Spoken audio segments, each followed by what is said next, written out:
هرکس زانه که دولت ترک زمان کردی ندکاره گهدار بکه و نجی قبول دکه که اف زمان هان لدرک وره نویساندن. جبر وی چنده ایرو لآمده 705 کسای دزگه پارتی سازی به هفدوره دانزانک هفپار لآمده اشکره کرد. ده وی دانزانه ده دبیجه که ایدیا و قدخین لسر زمان کردی قبول ناکن. لوی کردی لترکیه و باکوری کردستان به زمانه کی فرمی.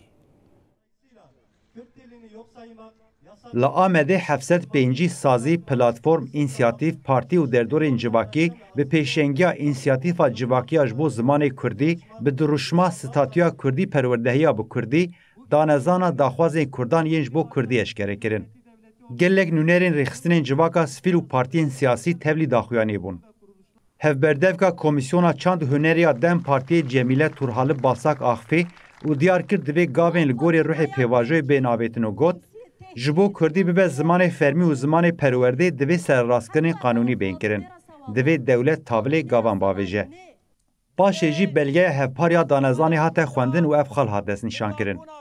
Zimanê Kurdî nirxekî herî bingehîn ên Kurdan û mirovahî ye. Tune hesbandin, qedexekirin, hellandin û jolêrakirina zimanê Kurdî sûcekî mezin êl dijî mirovahî ye. Divê zimanê Kurdî ji aliyê hemû sazî û dezgehên fermî, taybet, civakiyên hemû dewlet û navdewletî ve bi taybetî ji aliyê dewleta Tirkiyê ve bi awekî fermî bênasîn. Her wiha ev daxwaz hatin kirin. Zimanê Kurdî bi awekî fermî bênasîn û bibe xwedî statû. Zimanê Kurdî ji zarokxaneyan pêşdibistanan heta zanîngehan bibe zimanê perwerdehiyê. Navên hemû cih û tiştên ku di rastiya xwe de bi Kurdî ne lê weke Tirkî hatine guhertin dîsa bibin Kurdî. Hemû astengiyên zagonî û jiyanî yên pêşiya zimanê Kurdî bê rakirin, zimanê Kurdî li her derê serbest û azad be. Ji bo azadî û serbestiya zimanê Kurdî ya mayîn de, nasnameya Kurdan di zagona bingehîn de bê misogerkirin.